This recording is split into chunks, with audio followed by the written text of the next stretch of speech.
So now this was the term. We were given that 1 minus 3x divided by 2 is less than 20. So the process is exactly the same. So first we'll take this 2 on the other side.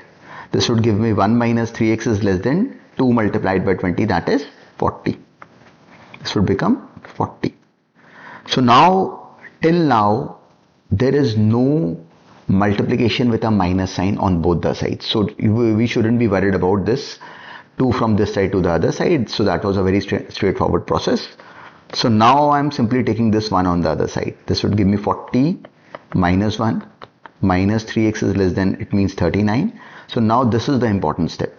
So when we have taken this minus 3 multiplication from this side to the other side, this would become 39 divided by minus 3, but there would be a change in sign. This was the important step actually. So this means x is greater than in this case minus 13. So my final answer would be, here is minus 13 and this is my final answer now in this case.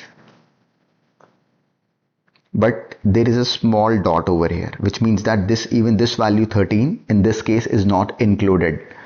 So in a way my answer would be x belonging to from minus 13 till infinity and open bracket on both the sides, which means that both these values are not included in my answer. So now